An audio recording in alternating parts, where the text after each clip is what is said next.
Humans gave aliens one warning. "We are waiting for you." The listening station was not supposed to be famous. It was a quiet ring of metal and sensors floating far beyond the bright traffic lanes of human space. It drifted in the cold dark where stars looked like pinholes, and the nearest planet was nothing but a dim, dead rock. The station's name, Kepler Sentinel 9, sounded important, but the people who worked there knew the truth. It was mostly long shifts, stale coffee, and slow data. The kind of place where nothing happened until it did. Commander Lion Mercer stared at the main display as if her eyes could force the numbers to behave. Around her, the command deck hummed with small sounds. Fans, soft beeps, the low voices of tired technicians. Someone's boots tapped lightly against the floor in a nervous pattern. "Run it again," Mercer said. Analyst Tomas Venn didn't argue. He had already run it 7 times. He could have run it 70. His hands moved over the console with careful speed, as if the wrong touch might break the universe. On the main display, the transmission appeared as a pale ribbon of waveform, clean and sharp. Too clean. Nothing in deep space was supposed to be that neat. Radiation made noise, distance made decay, time made everything messy, then swallowed. Same result. Same source, Mercer asked. Same bearing, same drift, same impossible timestamp, Venn replied. Lieutenant Sierra Quill, the station's communications specialist, leaned closer. She was younger than Mercer by a decade, but her eyes looked older today. "It's not a ghost signal," she said. "It isn't bouncing off anything. It isn't an echo. It's direct." Mercer kept her voice steady because leadership was sometimes just acting calm until everyone else believed it. "How old?" Venn hesitated. "If the timestamp is true, it predates the station, predates the first human warp test, predates a lot." "Say it," Mercer said. "It predates the first radio transmissions from Earth," Venn said quietly. For a moment, nobody spoke. The station fans kept spinning. A small indicator light blinked like it always did, patient and uncaring. Quill let out a slow breath. "That can't be right." Mercer's jaw tightened. "Then the timestamp is wrong." Venn shook his head. "The timestamp is inside the signal structure. It isn't a label someone typed in. It's built into it, like a watermark, like the sender wanted it to be seen." Mercer stared at the waveform again. She had seen military threats, pirate propaganda, coalition warnings. This signal didn't feel like any of those. It felt deliberate in a different way, like a stone placed in a doorway, not to block it, but to make sure someone noticed. "Decode it," she said. "I don't care what it takes. Use every library we have. Use the coalition databases. Use pattern recognition. Strip it down to math if you have to." Quill nodded and started feeding the data into multiple systems. The station's AI, a calm voice named Hale, spoke softly through the speakers. "Running multi-layer analysis, comparing against known coalition languages, known pre-FTL transmissions, and non-linguistic compression patterns." Mercer waited, counting her own breaths. "Out here you didn't have the comfort of crowds or planet skies. You had your crew and your ship in the dark, and the dark was full of old stories. An hour passed like a slow, heavy thing. Then Hale spoke again. "Partial match found." Quill blinked. "With what?" Hale's tone didn't change, but something about the words made Mercer's skin prickle. "Match found with human broadcast protocols, early expansion era.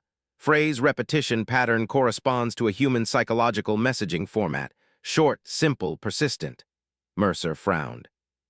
"Human, but you said it predates Earth radio. Timestamp indicates age. Structural analysis indicates sender used human-style compression and repetition patterns," Hale replied. "Probability suggests the sender either had access to human broadcasting concepts or designed the signal to be easily interpreted by humans." Venn's voice came out rough. "That's someone speaking to us in our own style before we invented it." Quill rubbed her arms like she was cold. "Or someone copied us later and faked the timestamp." Mercer latched onto that. It was the sensible option. "Yes, that, a fake. Who would do it?" Venn looked up. "Anyone who wants to scare us, anyone who wants us to react." "Or anyone who wants us to be confident," Quill murmured. Mercer glanced at her. "Explain." Quill hesitated, then nodded toward the decoding output. On the screen, simple letters were forming, not a complete sentence yet, but a repeating string like a chant. "WEAREWAITINGFORYOU." Mercer's throat went dry. She had seen that phrase before, not in deep space logs, but in official broadcasts. It was a human message used in certain border systems, an old tradition that started after the first pirate wars. It was meant to say, "We are here, we are ready, don't mistake our calm for weakness." But this signal was older than it should be. Hale continued.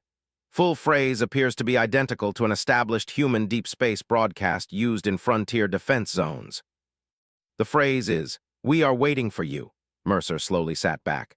"You're telling me someone sent a message in deep space that matches a phrase humans haven't been using for very long?" "Correct," Hale said, "and the timestamp says it's older than human radio." "Correct." The room felt smaller. The stars on the external view looked farther away. Mercer forced herself to move. "Record everything. Send a priority report to Fleet Command and to the Coalition Liaison Office." Quill's fingers froze for half a second. "To the Coalition, too." Mercer nodded. "If this is real, it affects everyone. If it's a trick, it still affects everyone. And if someone out there can fake us this well, I want every set of eyes on it."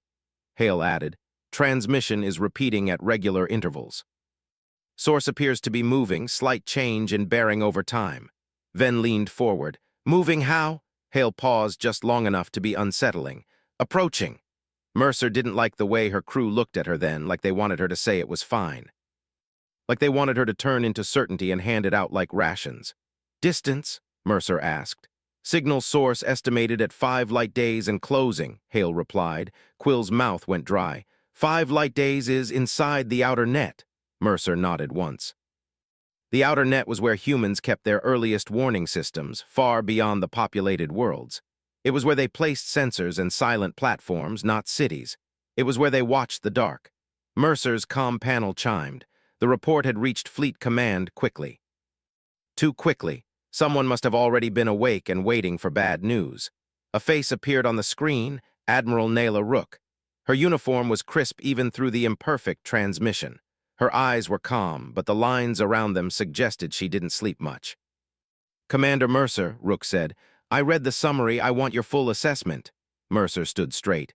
"Admiral, the signal is direct, not reflected. It repeats a human phrase. 'We are waiting for you.'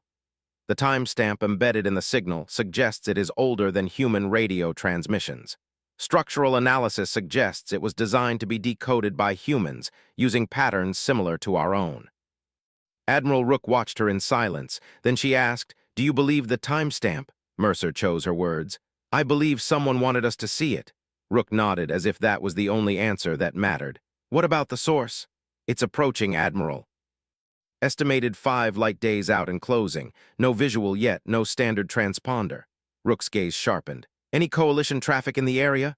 "None logged," Mercer said. Rook leaned back slightly. The Coalition Liaison Office replied. "They have no record of a transmission like this. They asked if it's a human test." Mercer felt a spark of irritation. "Admiral, with respect, we don't test like this on live stations." "I know," Rook said, "but they don't know us as well as they think they do." Mercer waited. Rook continued, "Commander, you are authorized to go to active readiness. Do not engage anything unless it breaches the perimeter. But you will monitor, you will record, and you will not, under any circumstance, broadcast a reply without direct orders." Quill looked like she wanted to speak, but she didn't. Mercer said, "Understood." The call ended. The screen went dark again. Ven exhaled slowly. "So we wait." Mercer looked at the wave on the screen, repeating the same phrase, calm as a heartbeat. "Yes," she said, "we wait." "That's what we do out here." Over the next hours, the station became a hive. People moved with purpose, checking systems that had been checked 1,000 times. The defense drones stayed docked but warmed up. The sensor arrays scanned in tighter cycles. Every passing minute brought the source closer. Quill worked her console with fierce focus. "I'm trying to find any variation," she said. "Anything hidden under the phrase. Sometimes signals carry more than they show." Hale spoke softly. "Sublayer patterns detected. Possibly a second message embedded beneath the main phrase." Mercer turned. "Can you extract it?" "Attempting," Hale replied. Ven watched the external display, a starfield that looked the same as always. "If something is out there," he said, "why broadcast this? Why say they're waiting for us when they're coming here?" Mercer didn't answer right away. She thought of old human habits. Challenges shouted across a street. Flags raised on hills. The way humans sometimes announced themselves to fear, as if to say fear would not rule them. Maybe it's a mirror, she said finally. Maybe it's meant to make us act like ourselves. Quill glanced at her. Or it's meant to show they already understand us. That was worse. Mercer's stomach tightened. 2 hours later, Hale's voice returned. Second message partially extracted. Quill's eyes widened. Show it. On the screen, a new line of text formed beneath the repeating phrase. It was broken, incomplete, like a sentence with missing teeth, but it was readable. Standready. Then, after a pause, another fragment appeared. Notalone. Mercer stared. Stand ready, not alone. Ven's voice dropped. That sounds like a warning. Quill shook her head. Or encouragement. Mercer felt the weight of both possibilities. Keep extracting. Hale said, additional fragment detected. Processing. The station lights seemed a little too bright. The air seemed a little too thin. Then the fragment appeared. WEAREWAITINGFORYOU. The phrase looped again, as if the sender wanted that line to be the only thing anyone remembered. Mercer's console chimed again. A new message came in, not from Fleet Command, but from the Coalition Liaison Office. It was a formal request for a live feed and a note that a Coalition observer ship was rerouting to the station. Quill scoffed quietly. Now they're interested. Mercer didn't blame them. If a mystery came out of the dark, everyone wanted to see it first. And in the Coalition, power often belonged to whoever held the first report. Mercer sent a brief approval for limited data sharing. She wasn't going to hide something like this, but she also wasn't going to hand over the station's full operational details. As the hours crawled by, the source came into clearer sensor range. It wasn't a ship signature that matched any database. It didn't emit a normal drive wake. It didn't ping like Coalition vessels did. It was a presence measured by gravitational shimmer and faint energy patterns, like something that knew how to travel without being loud. Contact, Ven said, his voice tight. The external display zoomed, then enhanced, then tried to make sense of darkness. A shape emerged, not sharp enough for certainty, but enough to raise the hair on Mercer's arms. It was large, not a fleet not yet, but large in a way that suggested confidence. It moved like it had all the time in the universe. Quill whispered, "That's not a probe." Mercer's mouth was dry. "No," Hale added, "contact is decelerating. It is matching station drift. It is positioning within high-gain transmission alignment." "It's stopping to talk," Ven said. Mercer felt something like anger rise in her chest, bright and stubborn. Humans did not like being studied like insects. Humans did not like being approached in silence. Humans did not like mysteries that acted like they owned the room, but she kept her voice steady. "No one fires, no one provokes, we watch." The signal intensified. The same phrase filled the station's receivers, louder now, clearer, as if the sender wanted to remove all doubt that this was meant for human ears. "We are waiting for you." Mercer stared at the ship-shaped shadow hanging in the black. It didn't look friendly. It didn't look hostile either. It looked old, like a thing built by a mind that had survived a long time and learned patience. Her comm panel chimed again, this time with a second call from Admiral Rook, immediate priority. Mercer accepted it, and Rook's face appeared, sharper than before. "Commander," Rook said, "I'm dispatching a response group. It will arrive in 6 hours. Until then, you are the line." Mercer swallowed. "Understood." Rook's eyes flicked to the sensor feed. "That's bigger than I hoped." Mercer didn't look away from the shadow. "Yes, Admiral." Rook's voice lowered slightly. "Commander, whatever happens, remember what we built the outer net for. We do not panic. We do not rush. We do not give the unknown an easy read on us." Mercer nodded once.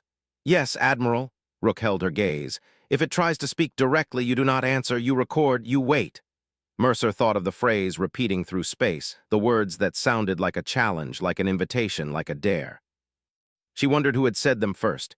Humans in their pride, or someone else wearing human words like a mask. "I will," she said. The call ended. Outside, the shadow shifted slightly, aligning itself more perfectly with the station, like an eye turning to focus. The signal kept repeating, calm and steady, as if it had been repeating for centuries and would repeat for centuries more. "We are waiting for you." Mercer stood in the quiet hum of the command deck and felt, for the first time in a long while, that the dark had noticed her back. And somewhere in that attention was a question that no sensor could answer yet. Had humanity been broadcasting a warning to the galaxy, or had the galaxy been practicing a warning for humanity? The station did what it was built to do. It watched. It recorded. It held its place in the empty space between stars. The response fleet arrived like a line of moving stars. 6 human warships slipped out of warp in perfect formation, their hulls dark and quiet, their lights low. They did not rush forward. They did not spread out. They simply took their place around Kepler Sentinel-9, forming a loose ring that said, without words, "This space is not empty anymore." Commander Mercer watched from the command deck as the ship settled into position. The shadow in the dark did not move away. It did not move closer. It stayed where it was like a patient guest who had already chosen its seat. Lieutenant Quill leaned over her console. "They're still broadcasting," Mercer nodded. "Any change in the signal?" "No," Quill said. "Same phrase, same pattern, same strength." Ven glanced at the external feed. "It's like it doesn't care that we brought friends." Mercer didn't answer. She was thinking about the way the shadow had aligned itself with the station earlier, not like a hunter, not like prey, like a speaker stepping closer to a microphone. A new voice came over the internal channel. "This is Admiral Rook, Fleet Command. Commander Mercer, report." Mercer straightened. "Admiral, response group is in position. Unknown contact remains stationary. Signal continues. No hostile actions." Rook's face appeared on the main screen again. Behind her, a larger command center buzzed with quiet activity. "Coalition observer ship is 30 minutes out. They're very interested in seeing this with their own eyes." Mercer kept her tone neutral. "Of course they are." Rook's mouth twitched, almost a smile. "Any further progress on the secondary message?" Mercer gestured to Quill, who brought up the text. "Stand ready." Rook's eyes shifted to the sensor feed showing the dark shape in space. "Commander, we are not going to fire first, but we are also not going to be caught unprepared. The fleet is on silent combat readiness. If that thing twitches the wrong way, I want to know about it before it finishes twitching." "Understood," Mercer replied. The call ended. Minutes later, a new ship appeared on sensors. It was smaller than the human warships, sleek and curved, with smooth lines and glowing marks along its sides. "The Coalition observer ship." Ven frowned. "They don't waste time, do they?" Mercer watched as the ship approached, broadcasting its identification codes loudly and clearly. It stopped just outside the human formation, respectful, cautious. A new channel opened. A tall, thin figure appeared on the screen, its skin a soft gray-blue, its eyes large and dark. "Ambassador Threx of the Coalition." "Commander Mercer," Threx said in careful, precise English. "Thank you for allowing us to observe." Mercer nodded. "Ambassador." Threx's gaze drifted to the sensor feed. "That is not a signature we recognize." "Welcome to the club," Ven muttered under his breath. Mercer ignored him. "We don't recognize it either." Threx tilted his head slightly, a gesture Mercer had learned meant interest. "The phrase it is broadcasting, it is human." "Yes," Mercer said, "and yet your analysts claim it is older than your species' first radio use." "Yes," Threx folded its long fingers together. "That is unsettling." Mercer allowed herself a small, tight smile. "You're not wrong." The shadow in space shifted again, not toward the station, not away, just a slight adjustment like a person clearing their throat. Quill's console chimed. "Signal change." Mercer snapped her attention back. "What kind of change?" "It's adding something," Quill said. "Another layer, it's not replacing the phrase, it's speaking over it." Hale's voice joined in. "Audio pattern detected, converting to human audible range."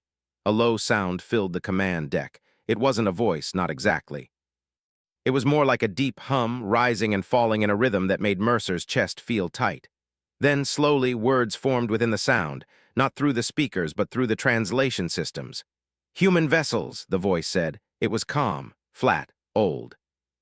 "You stand where many have stood before." The deck went silent. Threx's eyes widened. "It speaks." Mercer's heart pounded, but her voice stayed steady. "We hear you." Admiral Rook's voice cut in on a secure channel. "Commander, you were ordered not to reply." Mercer swallowed. "Admiral, it addressed us directly." There was a pause. Then Rook said, "Record everything, say as little as possible." Mercer turned back to the main channel. "State your purpose," she said. The hum deepened slightly. "Purpose is a human word. We observe, we test, we remember." Ven whispered, "I don't like that." The voice continued. "Your signal reached us long ago, before you knew how to send it." Threx leaned forward. "That is impossible." The voice did not respond to Threx. It focused on the human ships. "You carry the same pattern as those before you. You look into the dark and speak, not knowing who listens." Mercer felt a chill. "We speak so we are not alone." Alone is a state, the voice replied, not a fact. Quill glanced at Mercer, her face pale. Mercer took a breath. You said many have stood here before. Who? There was a pause. The hum filled the space, heavy and thoughtful. Those who built towers of light, the voice said. Those who carved paths through stars, those who believed themselves first. Ven shook his head slowly. That's not an answer, Mercer pressed on. What happened to them? The shadow in space shifted just slightly closer. They are remembered, the voice said. Threx made a soft, uneasy sound. That is not comforting. The voice turned somehow toward the coalition ship. You are not part of the pattern. You follow those who speak first and wait behind them. Threx stiffened. We seek peace. Peace is a pause, the voice replied, not an end. Admiral Rook's voice cut in again, sharp. Commander, this is getting out of hand. Mercer knew Rook was right. Every word exchanged gave the unknown more data, more understanding of how humans thought, how they reacted. Mercer raised her hand slightly, a signal to Quill to be ready to cut the channel. One more question, Mercer said. Why are you here? The hum lowered. The shadow in space became clearer on the sensors, its shape more defined, like layered plates wrapped around a glowing core. Your warning was heard, the voice said. We came to see if it was true. Mercer's mouth went dry. What warning? The voice repeated the phrase, not as a broadcast, but as speech. We are waiting for you. Ven let out a shaky laugh. That was supposed to be us. Yes, the voice said, and now it is us. Threx leaned back, his long fingers gripping the arms of his chair. You claim ownership of a human phrase? The voice did not seem offended. We claim understanding of its meaning. Mercer felt anger flare. You don't get to decide what our words mean. The hum pulsed. All words mean what happens after them. Admiral Rook's voice came in firm. Commander, end this exchange. Mercer hesitated, then nodded. This conversation is over. She signaled Quill. The channel cut. The hum vanished, leaving behind a heavy silence. For a moment no one spoke. Then Threx said softly, that was not a scout. Mercer nodded. No. Ven rubbed his face. It talked like it's done this before. A lot. Quill looked at the sensors. It's still there. It didn't react to us cutting the channel. Mercer stared at the shadow. It doesn't need to. Admiral Rook's face appeared again, tight with controlled tension.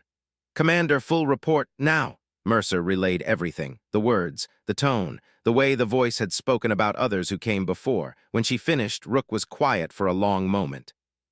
Finally, Rook said, this changes things. How? Mercer asked. Rook's eyes hardened. If this thing has encountered multiple spacefaring species before and it's still here, that means one of two things. Either it leaves them alone. Mercer waited. Or it outlasts them, Rook finished. Threx cleared his throat. The Coalition has never recorded a being like this. Rook looked at him. Your Coalition is young, Ambassador. Humans are young. This thing sounds very old. The shadow in space began to move again. Slowly, carefully, it drifted back, increasing the distance between itself and the station. Ven leaned forward. It's retreating. Mercer watched the sensors. Or repositioning. The signal continued, softer now but still clear. We are waiting for you. Quill frowned. It's like it's leaving the door open. Mercer thought about the words it had said. Peace is a pause, not an end. All words mean what happens after them. She opened a secure channel to Admiral Rook. Admiral, permission to speak freely. Rook nodded. Granted. Mercer took a breath. This thing isn't here to fight, not yet. It's here to measure us, to see what kind of species we are. Rook considered that. And what kind do you think it sees? Mercer looked at the ring of human warships around the small listening station. She looked at the Coalition observer ship hanging back, watching. She looked at the signal still pulsing through space, steady and patient. I think, Mercer said, it sees a species that doesn't hide when the dark talks back. Rook's lips pressed into a thin line. Let's hope that's enough.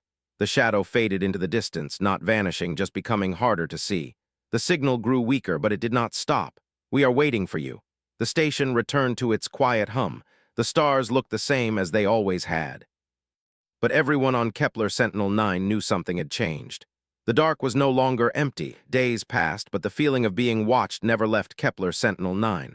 The shadow had moved far beyond clear sensor range, but the signal still came.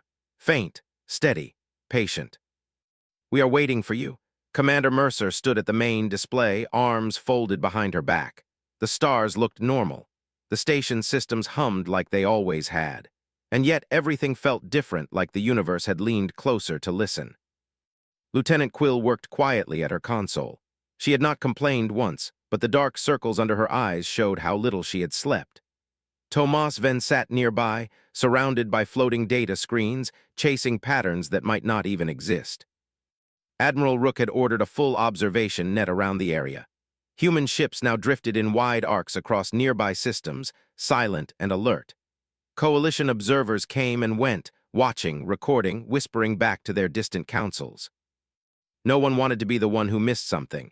Signal strength is changing again, Quill said softly. Mercer turned. Stronger or weaker? Stronger, Quill replied, but not like before. It's not focusing on us, it's spreading. Ven looked up. Spreading how? Quill pulled up a map of local space. Small glowing lines appeared, branching out from the original source point. It's broadcasting in multiple directions now, wide beam, like it wants more than just us to hear. Mercer's stomach tightened. Who else is in range? Ven ran a quick scan.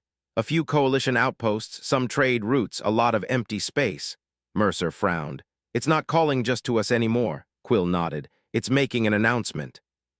Admiral Rook's face appeared on the screen a moment later, as if she had felt the same shift.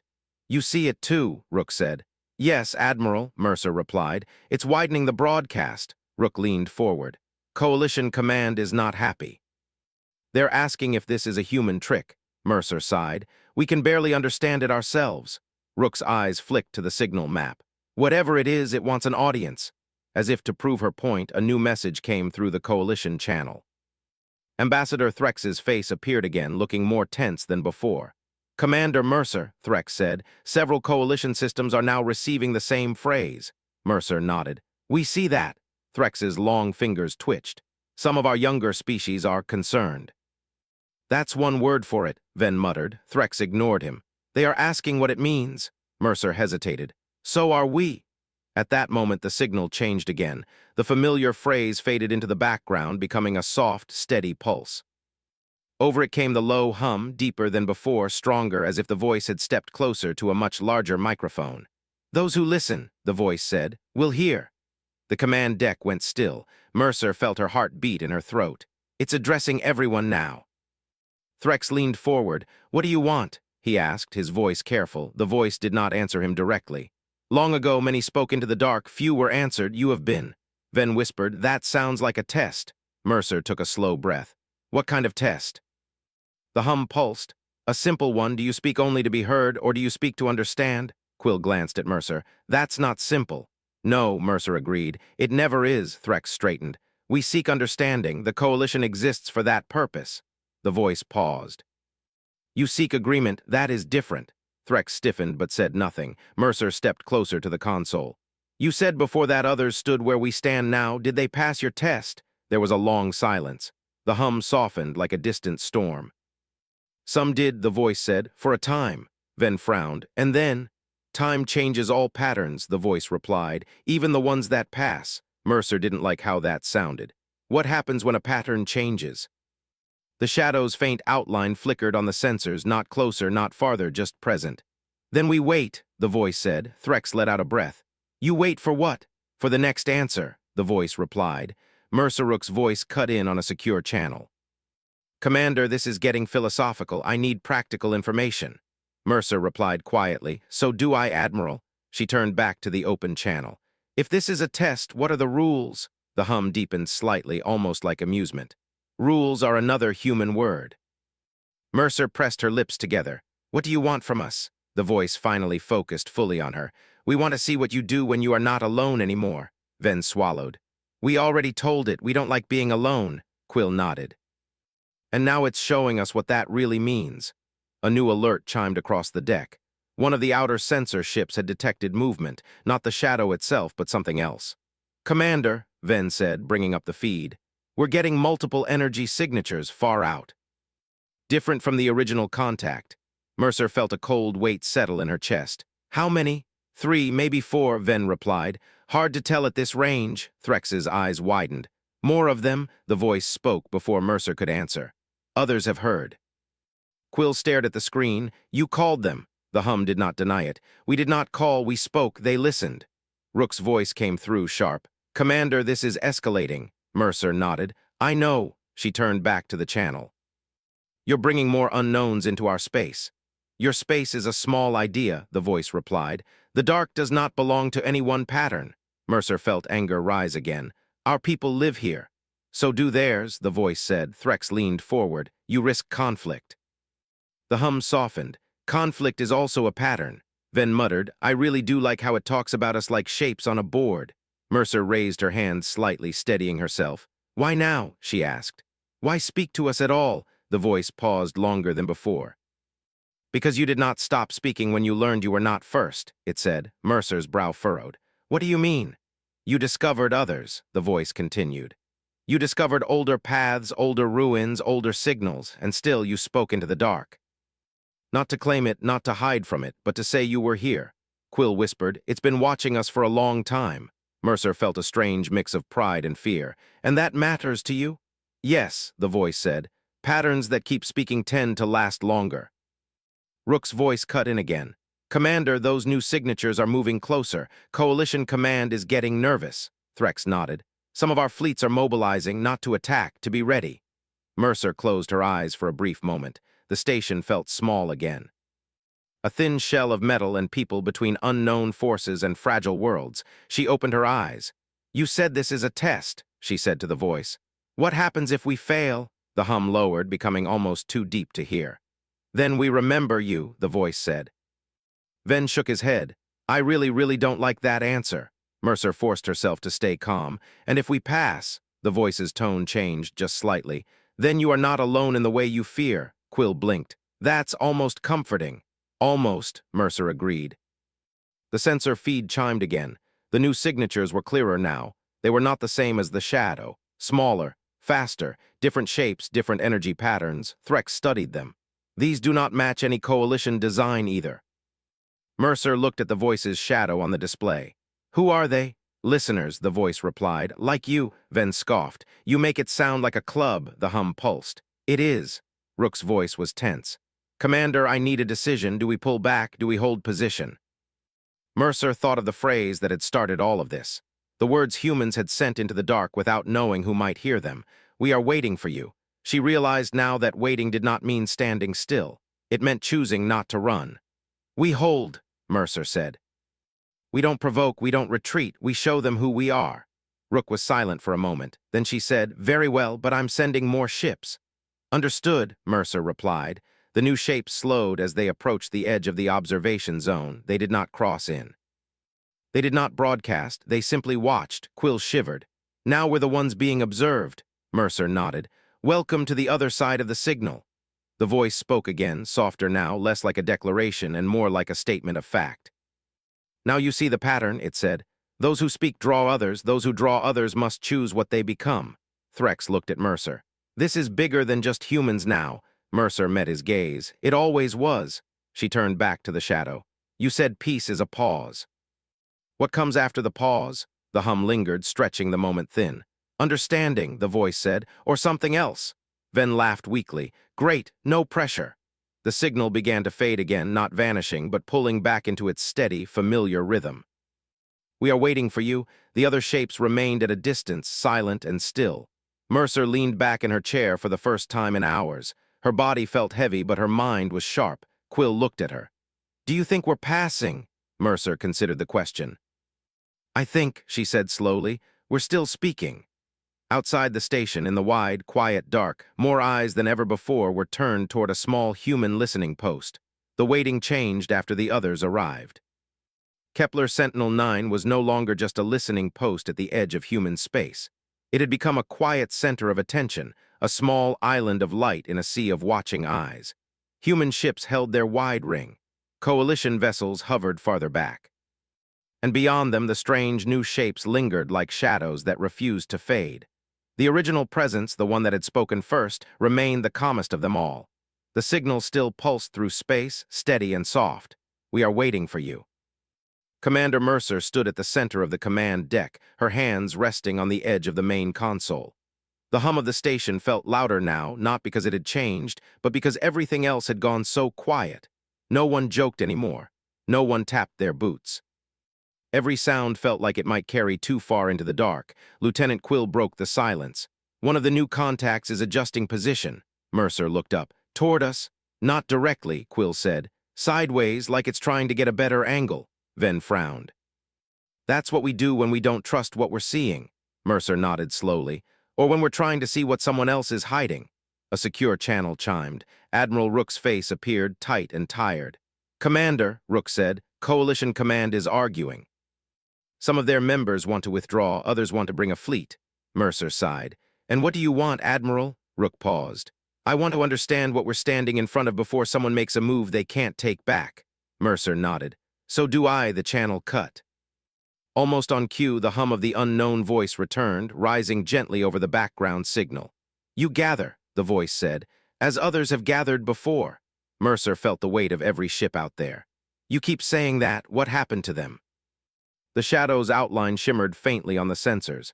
Some chose to speak, some chose to act, some chose to hide.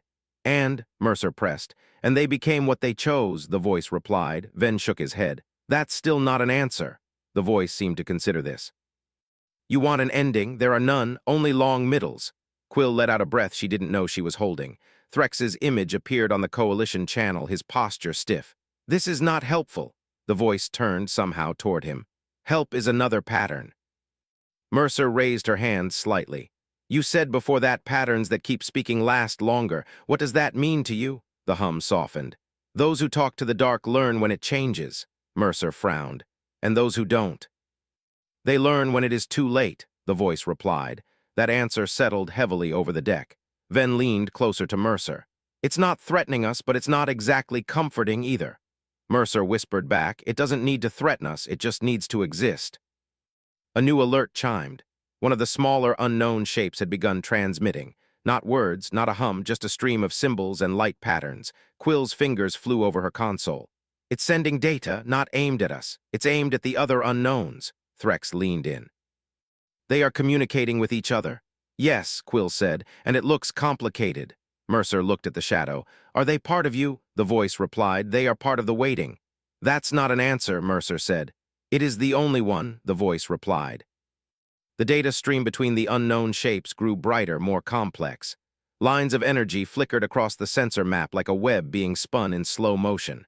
Ven's eyes widened. They're building a network right here in front of us. Threx looked uneasy. For what purpose? Mercer answered before the voice could. To share what they see, Quill nodded. They're not just watching us, they're showing each other what we look like, how we act, how we respond.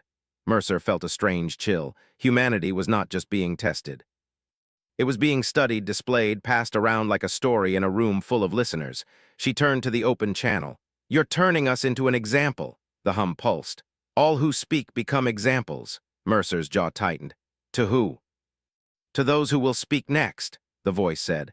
A human frigate on the outer ring shifted position slightly, its engines flaring for a brief moment. The movement was small, controlled, but it did not go unnoticed. One of the unknown shapes mirrored the motion almost perfectly, drifting a few meters to match the angle. Quill stared. It copied us. Ven whispered, that's not good. Mercer watched closely. Or it's curious. The voice spoke again. You move with care. Mercer replied, we try. Others moved with hunger, the voice said. Some moved with fear. And what happened to them? Mercer asked. They were remembered, the voice replied. Ven groaned softly. It really loves that word. Threx folded his hands. What does being remembered mean to you? The hum deepened, thoughtful. It means you remain part of the pattern after you stop speaking. Mercer felt a strange weight in that answer. That sounds like a history. Yes, the voice said. A long one. Another alert chimed. More coalition ships were arriving, staying far back but forming their own loose group. News of the encounter was spreading. Quill muttered, the whole galaxy is going to be watching soon. Mercer nodded. Then we'd better be worth watching. She took a step forward, closer to the console, closer to the invisible line between human space and whatever waited beyond. You said this is a test, Mercer said. So tell me, what are you testing for? The hum paused longer than it ever had before. Balance, the voice finally said. Mercer frowned. Between what? Between reaching and taking, the voice replied. Between speaking and shouting, between standing and stepping. Ven leaned back in his chair. That's actually kind of deep. Quill shot him a look. Now is not the time. Mercer stayed focused. And do we have balance? The shadow shifted slightly, not closer, not farther. You are trying. Mercer felt a small, unexpected spark of pride. Threx leaned forward. "What happens if others do not try?" the voice answered simply. "Then the waiting becomes something else." Mercer didn't like the sound of that at all. One of the unknown shapes sent another data pulse.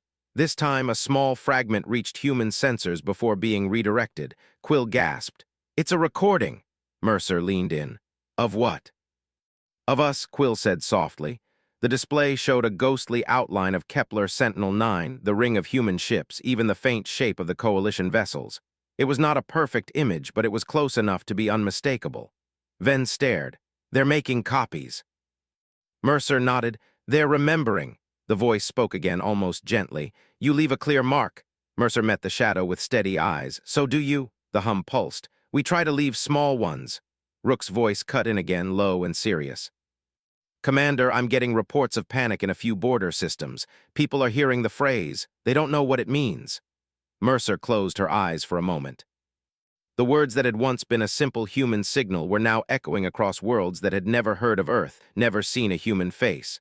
"What are you telling them?" Mercer asked the voice. The hum was calm. "We are repeating what you taught us to say." Mercer opened her eyes.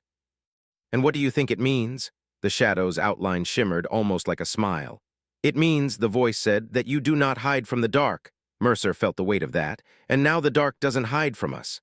"Yes," the voice replied. A long silence followed. Ships drifted, signals pulsed. The web of unknown communication continued to glow faintly in the distance. Threx finally spoke. "Commander Mercer, the Coalition will remember this moment." Mercer nodded. "So will we." She turned back to the shadow. "You said before that if we pass, we won't be alone in the way we fear. What does that look like?" The hum softened to its lowest, almost like a distant wind. "It looks like this," the voice said. The unknown shapes shifted, not closer, not farther, but into a wider, open formation. They did not surround the station. They did not block the human ships. They left space. A clear, open path through the middle of their presence. Quill's breath caught. "They're making room." Ven blinked. "For us." Mercer stared at the opening, a dark corridor framed by things older and stranger than anything humanity had ever faced. The voice spoke one last time in this moment. "Waiting does not mean standing still," it said. "It means choosing when to move." The signal returned to its steady, familiar pulse. "We are waiting for you." Mercer looked at the path in the dark, then back at her crew, then at the watching ships of the Coalition. Humanity had spent generations speaking into the unknown, daring it to answer. Now it had. The dark had waited long enough. For days, Kepler Sentinel-9 had held its place in the quiet void, surrounded by human warships and distant Coalition observers, and watched by the strange, patient shapes that lingered beyond the known reaches of space. The hum of the unknown presence had settled into a rhythm, steady, almost comfortable now. "We are waiting for you." Commander Mercer stood at the observation deck, looking at the faint outlines of the largest shape. Even in the distance, it was massive, a silent shadow against the pinprick stars. But it was not threatening. It was watching, studying, understanding, just as humans had done to so many things in the galaxy before. Lieutenant Quill worked beside her, fingers flying over the console. "They're adjusting again," she said. "Not aggressively, just slowly, like they're preparing." Ven frowned at the sensor readouts. "Preparing what? I thought we passed there, whatever this is." Mercer didn't answer immediately. The first part of understanding the unknown was patience. She had learned that in countless drills, countless missions, countless moments when the unexpected appeared and she had no choice but to respond. "They're testing more than us now," she said quietly. "They're testing the pattern we've created." Quill glanced at her. "Pattern?" Mercer nodded. "Our signal, our response, our presence. We've spoken into the dark and now it's seeing how we move when more eyes are on us." The shadow shifted slightly, its faint silhouette becoming more defined. The other shapes, smaller and faster, moved into formation around it. They didn't attack. They didn't block the station. They simply arranged themselves, as if framing a gallery around the small human outpost. Admiral Rook's face appeared on the comm, sharp and controlled. "Commander, reports indicate more signals are arriving at outposts near border systems. Civilian stations are recording them." "The phrase is spreading." Mercer met Rook's gaze. "They are spreading it intentionally," Rook exhaled slowly. "It appears so, but the messages are not aggressive. They are informative, like an announcement." Ven muttered under his breath, "I didn't know patience could feel so loud." Quill gave him a quick glare, then returned to the console. The outer shapes are communicating with each other. They're sharing information. They're learning from us. Mercer frowned. Learning. Yes, Quill said. Our movements, our responses, even our broadcasts. They're recording everything and adjusting in real time. The voice returned, calm and soft, filling the command deck through Hale's speakers. Patterns that speak are remembered. Patterns that respond are observed. Patterns that endure are respected. Mercer leaned forward. We endure, we respond, we speak. What more do you want from us? The hum deepened, thoughtful. You have done what many before you could not. You have waited. You have not hidden. You have not attacked, and yet you have not fled. Ven swallowed. That sounds like praise and a warning. The shadow shifted again. The smaller shapes moved in perfect synchronization, forming a wide arc, leaving a clear, open path through the dark. Mercer realized then what they were doing. They were creating a corridor, a path in the void. It was not an invitation. It was an acknowledgement. Quill whispered, "They're letting us pass." Mercer's eyes narrowed. Not pass them, step forward. Threx's image appeared on the Coalition channel. His long fingers gripped the edge of the observation console. Commander Mercer, our fleet is reporting the same. The path is clear. This is unprecedented. Mercer nodded. It's a choice. They're waiting to see how we step. The hum returned, but now it carried a faint echo of something almost like a smile. Now you must decide what you are. Ven looked at her. Decide how. Mercer's gaze swept over the human warships holding their quiet formation, the Coalition observers hovering respectfully at a distance, and the shadowy presence framing the station with its massive, patient outline. By doing what humans always do, she said. By stepping into the unknown without fear, without malice, and without hesitation. Quill looked at the sensors where the smaller shapes twitched and adjusted their formations. Do you think we're ready? Mercer thought of every mission, every trial, every time humans had faced something far larger, far stronger, and far stranger than themselves. We are ready, she said. We've been ready since we first looked up at the stars. The signal grew stronger, the pulse more insistent. We are waiting for you. Mercer felt her pulse quicken. It was no longer just a warning. It was a challenge, a test, and a recognition all at once. They were not alone. The unknown had observed them, measured them, and now offered a choice. Step forward into the dark with confidence or remain behind and be left behind. The smaller shapes began moving toward the corridor, flowing in an almost graceful pattern, creating a living frame for the humans to pass through. The shadow did not move. It remained stationary, steady, like a lighthouse in the dark. Ven whispered, "They're guiding us." Mercer shook her head slightly. "No, they're watching. They're observing the step itself." Quill leaned closer. "This is bigger than any first contact we've imagined." "It's bigger than anything anyone has imagined," Mercer said. "This is about who we are as a species." Admiral Rook's voice cut in over the secure channel. "Commander, Coalition fleets are holding. They have been instructed not to interfere. This is now a human moment." Mercer's jaw tightened. "Then we make it count." She turned to the comm panels. "Prepare the ships. Formation Delta. Keep a wide perimeter, sensors up. No aggressive actions, just movement. Careful, deliberate movement forward." Quill's fingers flew over the console. "All systems responding. Hull integrity checks are nominal, thrusters calibrated, power levels stable." Ven added, "All weapon systems are powered down as requested. It's just us and the dark."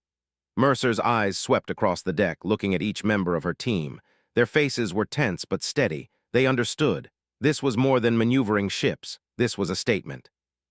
Humanity would not hide. Humanity would not panic. Humanity would step forward with courage. The first human ship edged forward, engines glowing softly against the black. The smaller shapes twitched, adjusting, observing, recording. The shadow remained still. The corridor ahead was empty, open, waiting. "We are waiting for you." One by one, human warships moved into the path. No weapon fired, no system attacked. Every motion deliberate, every engine calibrated. Even the Coalition observers drifted forward slightly, keeping pace but maintaining distance. The hum from the shadow pulsed with each ship's movement like a heartbeat measuring time. Ven whispered, "It's like it's approving." Quill nodded. "Or reminding us." "This is what patience earns." Mercer stood tall at the observation deck. "Remember this," she said softly. "This is what humans do. We move forward, we endure. We do not hide when the dark is watching." As the ships reached the center of the corridor, the unknown shapes adjusted again, forming a protective perimeter around the path. The signal pulsed brighter, the hum rising slightly in tone, almost musical, almost celebratory. Then the largest shape shifted slightly, and for the first time a faint glow appeared along its surface, a soft light that traced patterns along its plates. It was not a weapon. It was not aggression. It was a gesture, acknowledgement, recognition, respect. "We are waiting for you." Mercer took a deep breath. "That's enough words, now we step." The ships continued forward, carefully, deliberately, into the wide corridor. Every crew member felt it. The dark was alive with attention, alive with history, alive with something greater than themselves. Quill whispered, "They're showing us the future." Ven muttered, "I hope we're ready for it." The voice spoke one last time, soft and low, echoing in the station systems.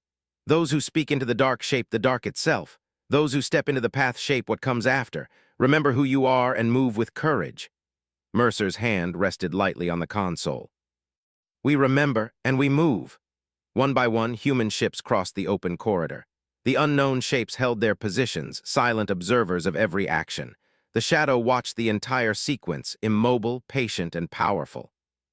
The hum faded, but the pulse of the signal remained steady, not threatening, not aggressive, simply present, simply acknowledging the first step of humanity into something far larger than themselves. Outside, the stars looked the same. But everyone on Kepler Sentinel-9 knew the truth. Humanity had made its statement. Humanity had stepped forward without fear, and the dark had noticed. The new shapes receded slightly, leaving the corridor open and clear. The signal continued, repeating the familiar phrase. "We are waiting for you." Mercer exhaled slowly, a small smile on her lips. "We answered, and now we wait for what comes next." Quill looked at her, awe in her eyes. "Do you think it will be friendly?" Mercer shook her head slowly. "I don't know, but it will remember us." Ven leaned back in his chair, and that's something humans do well. Mercer turned to the observation deck one last time, looking at the faint shadow on the sensors. It did not move, but somehow it seemed satisfied. The signal pulsed again, steady and clear. "We are waiting for you." And somewhere in the deep, patient dark, humanity was no longer just a small, quiet species at the edge of known space. Humanity had stepped forward. Humanity had endured. Humanity had answered the waiting. The galaxy would never see them the same way again.